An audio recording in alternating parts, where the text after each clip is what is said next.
And now for today's featured interview.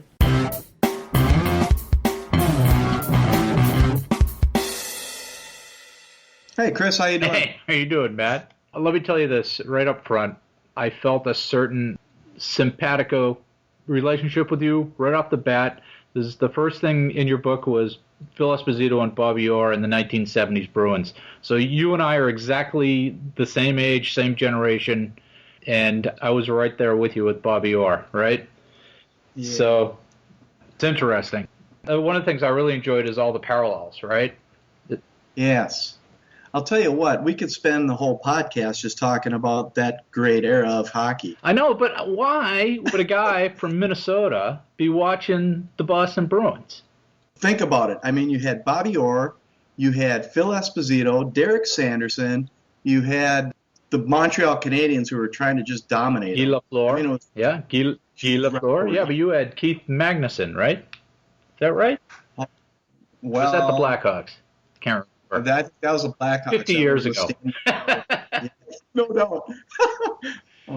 But yeah, we could go on and on about the hockey. But yeah, you're right. There's a direct connection there. People like you are the reason why those guys had to move to Dallas. Oh, don't go there with me. That still hurts. I bet it does. It does. So Matt, you published a book like this week, as we speak, right now. So yeah, actually, it was yesterday, Chris. So I haven't slept since. Yeah, give me the 200 words or less. Give me the pitch. Okay, the book's called Life Song, and it's running for my life. And basically what it was is I grew up, without giving too much of the story, my mother was brutally murdered back in 1970. Eventually, long story short, because I don't want to get into the details, but feeling that I was the guilty one in the whole scenario of her death, I actually went to drugs, turned to drugs, alcohol, cigarettes, you name it, it went into this body. That's how I lived my teenage years. I lived to die instead of course, my book is running for my life now. In less than 10 more words, it was one heck of a ride. It was an unsolved murder that I write about. They had the gentleman all the way up to the state of South Dakota, but they couldn't capture any evidence. She was found murdered in Wyoming. So she had left home when I was 7.5 years old. They never found the murderer, so he walked the streets the rest of his life. And to this day, it tears me up. So your life was just pulled apart when you were very young. You know, not to have an Oprah moment, but I mean, you lost your grandpa who you loved. You lost, your brothers drifted away. Your family just sort of dissolved, and you were set adrift. And the book is sort of about how you found yourself, right? How you went very deep to the bottom and then found yourself. But there's several themes in this book. There's a lot going on in this book, Matt. There's murder, drugs, running, God, the army, death, life, resurrection, nudism. How do you tie all that together with a narrative? As a young kid, you didn't realize what was going on. So when people put you in these situations, I mean, when I was 8 years old, I was led into a nudist colony in Minnesota. And I thought that was normal. I really did. And ironic or not, it was with my mom's brother, which that's another whole story that we could spend another podcast. But I thought all these things were normal. And then all of a sudden drugs were brought into my situation and sex. And I mean, we lived in those times where it was sex, drugs, and rock and roll. It was normal for me. So it was actually a normal life. I thought everything was supposed to be that way. Right. How are all these things connected? How do you draw a line, a lifeline, if you will, that connects all these things, right, that forms your life? As I look back on my life, I really see how a young kid who was never told why his mom ever left. And so as I would run the trails or as I would run, any marathon that I've ever run or Leadville or any of my ultras that I've run, all these thoughts would go through your head, but it was actually a release, to where it was like freedom. Does that kind of make sense? Yeah, did you find right in the book the same sort of release? No doubt. Because even now you think back and you go, wow, was it really my fault that my mom left home? Was it my fault that if I would have done something different, would the outcome have been different? And yeah, would I be here now to this day? Yeah. Well, you never know, right? Life's a journey. And then you tie it together with a bunch of music lyrics, right? And I think you explain in an aside at one point how the music is sort of the underlying connection throughout the process. And of course, I know all the lyrics to all the songs that you have in the book, right? With that, I'm not an advocate of earbuds while I run, but there was times, and there still is times, when I just have that mood, and I know all runners out there do. We have that mood where it's like, you know what, I just want to put something in that brings back some memories or a good tune to get motivated to. And again, a lot of times I would throw some of those tunes out I wrote about in the book in my head, and I would just have these, spiritual moments out on the trails. Yeah. No, you're exactly right. You have epiphanies. No doubt. You talked a little bit about the 70s and what it was like living in the 70s. And I think our generation, which is the tail end of the baby boomers, we weren't the baby boomers, we were like the people who came after the baby boomers. The baby boomers had the 60s, which is all, free love and drugs and innocence and stuff. But after that, it was just drugs and bad stuff. It was sort of 70s were sort of a dirty hangover from that 60s stuff. Yeah, I remember watching my older brother sitting in corners. I wrote about it a little bit, about my brother Mark. He was actually on heroin at the time, and I would look at him. At this time, I'm probably a 9 or 10-year-old kid, maybe, and I'm looking at him going, wow, what the heck is going on with this world? But then as a young kid, you think, well, maybe this is the way life is supposed to be. Yep, exactly. Yeah, so it influences you that way.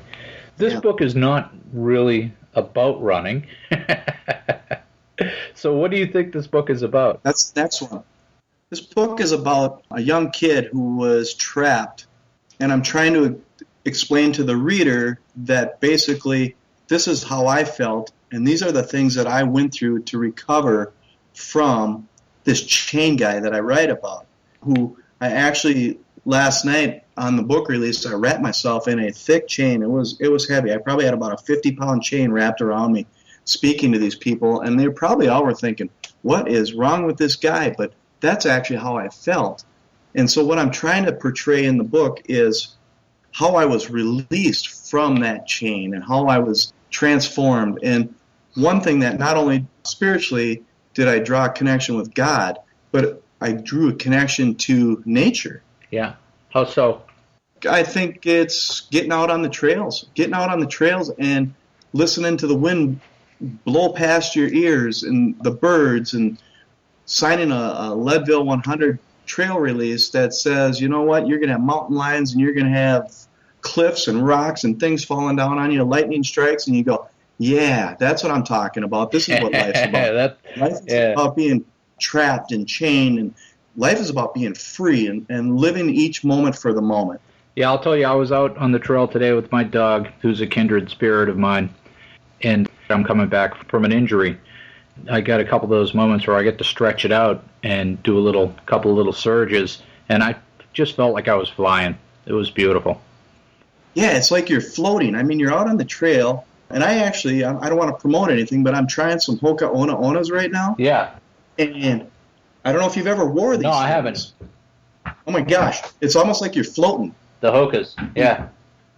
You bound over these rocks or branches or roots, and I actually thought to myself, I was out on the trail, and I was like, these are crazy, but I wanted to try something different because I went minimalist for the longest time, and I wanted to try something different. So I tried because I heard great reviews, and I've run with people with them.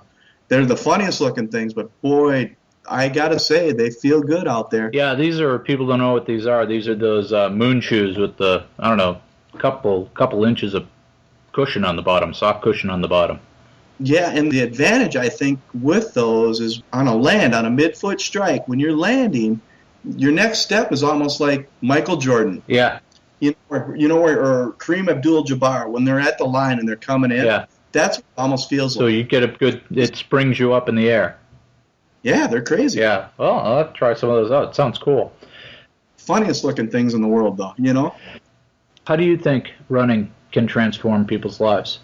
I think not only running, Chris, but I think any form of exercise, whether you're walking, running, you're getting outside of your body, whether it's a 1 mile run or whether it's a 100-mile ultra.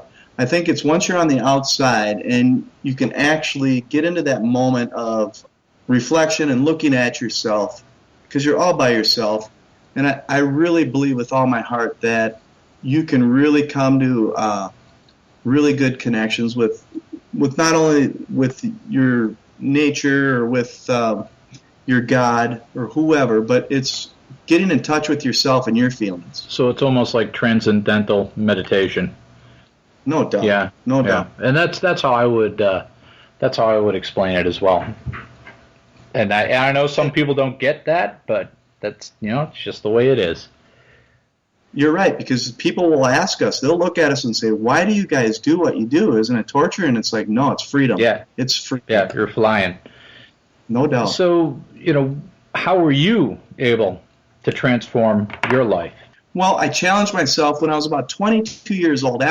When I went into the military, I watched, I don't remember the gal's name, but you might remember her name, but she came across, I believe it was either New York Marathon or Boston Marathon, where she came across and she was crawling to the finish line. Huh. I wish I could remember her name. Well, I remember right there was the lady from the Iron Man around that time who did that, who kept falling down and then crawled across the finish line. Yes, that's happened too, but I had seen that, and I told myself, you know what a huge challenge. I'd love to run a marathon, just to say I could do it. Well, I ran my first marathon, Twin Cities Marathon, and you cross that finish line, and I guess I could say it could be for any race, but my first race was a marathon. And you cross that finish line, and it's like no other feeling you can ever experience, ever.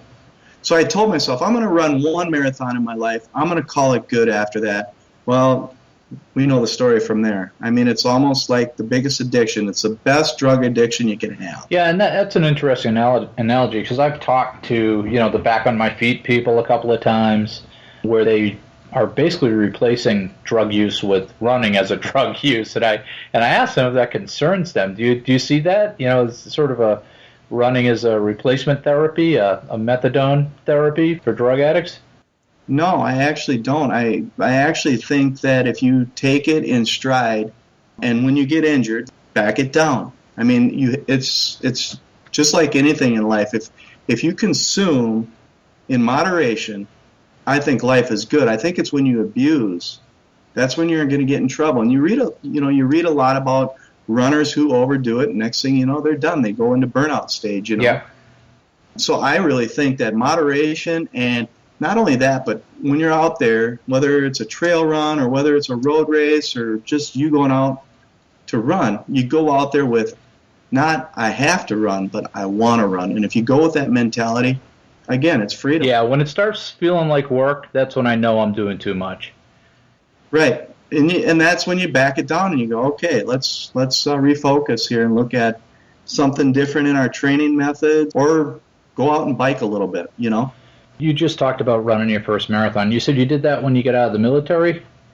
No, actually it was in 2008 was when I ran my first marathon. I got out of the military in 1984, or 1987, I'm sorry. I went in 1984. And I actually had my family, 2 beautiful kids, beautiful wife, raised the kids. They're all both grown and gone, and I miss them to death, but, that's the way life is. I have a beautiful grandson who, all these guys are miracles. From what I went through in my life, from the massive drug use to near-death experience, and I think something I do want to portray to the audience is I used to do 2 packs of cigarettes a day. I sat on top of a gas can and breathed that in for a couple of hours before my buddy's stepdad came and pulled us off of that. So these are the things that went into my body. So now when I run, I'm like so thankful that I can.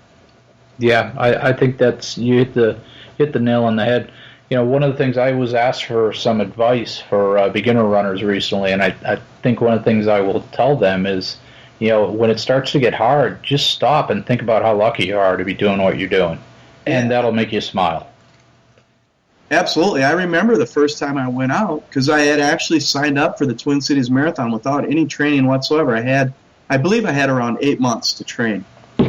And I remember my first half a block.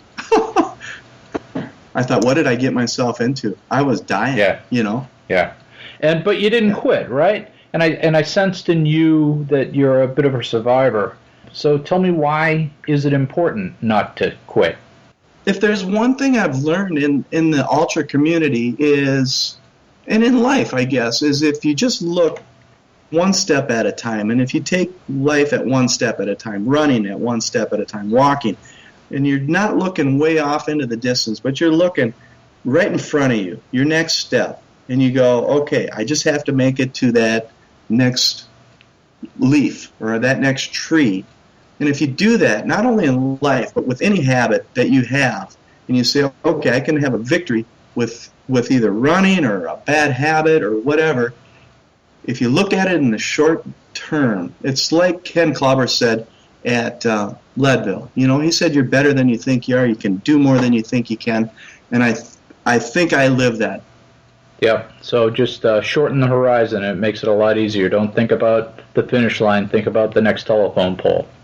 Absolutely. Absolutely. Even in your training, when you're a new runner or whatever, it's one step at a time. And if it's not going good that day, guess what? Tomorrow's going to be a better day. It really is. Yep, there's always tomorrow. And, people, I've gotten much better at injuries. I was injured for a good 18 months this time, but I'm coming back because I knew all along that I'd be back. Well, I got really nervous because I was injured, like I had told you before we fired up for Pikes Peak. I got really nervous because this was a race that I had been looking forward to, the Pikes Peak Marathon. I had been looking forward to this race forever, and I had the top of the foot pain that if any of your listeners know of a cure, feel free to send that to me because even now, 6 months later, I'm still feeling the effects of that injury. Yeah, but you ran the Pikes Peak Marathon anyhow? It's a pretty marathon. If you ever want to experience a beautiful trail, that's one of them. I actually spent a lot of time up there writing Life Song on the Bar Trail. Oh, okay. I just go up there. I remember one time going up there. It was January 3rd. I was the only one out there. There was nobody else out there. There was like a foot of snow alongside the trail, but they had cleared the trail because every New Year's they go up to the top in memory of Fred Barr, and I believe that was his name, Fred Barr, whatever, Mr. Barr, and they blow off fireworks just in honor of him. Well, they had the trail clear. I went up there, and it was almost like heaven. It was the peaceful quietness, but yet as I look around, I'm seeing mountain lion tracks and knowing these critters are looking at me. Yeah, it sounds Yep. Beautiful. Yep, and I guess what I want to share with the listeners is you can grab a trail, you can grab a road, just look way deep inside yourself and examine yourself, and if you can look at yourself and be confident in the way you feel and the way you treat your fellow human beings and make differences in people's lives, man, you're going to be victorious. That's good advice. There was a point where your trail could have led a different place. All right, there was a fork in the road in your life where you had your shotgun in your hand, and you were going to end it. But something happened. So what happened? Well, I don't know if I want to get into that. And you could, in general, what happened? In general, believe it or not, I was freed by the power of nature. I really was. And most people look at me and say, you probably wouldn't have pulled the trigger. But at the time when I was in that situation, I had no drugs left. I was smoking the ends of a cigarette butt, probably the filter portion of the cigarette butt. I was smoking the resin out of a pipe, just something to keep the drugs in my system. I had $5 left in my name. A box of macaroni cheese in the cupboard. Now you can mix macaroni cheese with water, but back then, of course, we had to use milk. Didn't have any milk. I'm out of money. Life is not looking good at all. I thought I had it all figured out, but I did. I came up with a plan. I said, you know what, I'm going to go.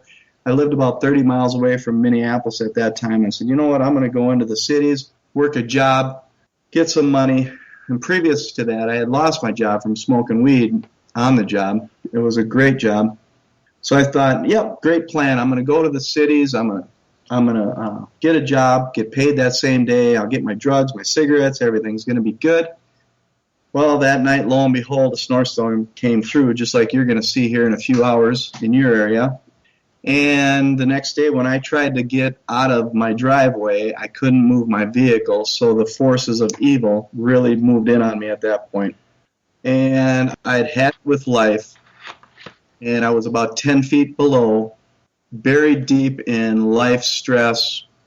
All the things came upon me, the murder of my mom, my grandpa not being part of my life, taken away from me, my grandmother being taken away from me, my friends, my best friends dying right next to me because of the drugs. And it all came to a head at that point where I almost took my life. And I don't want to share that portion of it because I think that's really the portion of the book where I want people to understand that there's miracles can happen.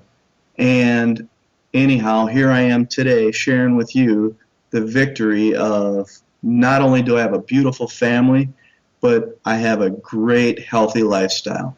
Yep. So where do people get the book? Okay, lifesongbook.com is my website. It's being sold on Amazon. It's going to be on Barnes & Noble, but lifesongbook.com is the website where they can get the book. It's in a Kindle format right now. It's in paperback format. I'm actually, if they have questions or like you had questions on certain things like you had said to me, looks like you've set it up for a second book. I actually did, and I'm glad you captured that as the reader because that was my whole point. Well, great.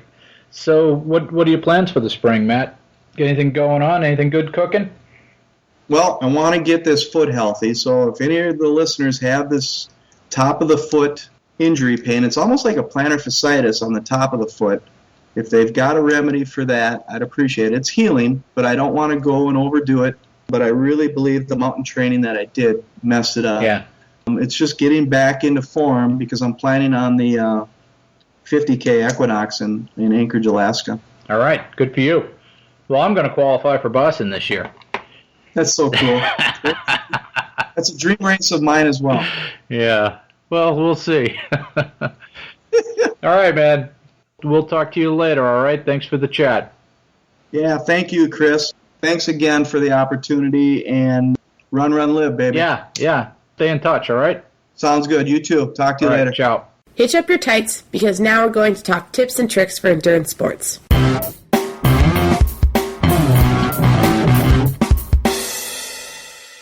Transcending the workout. I was well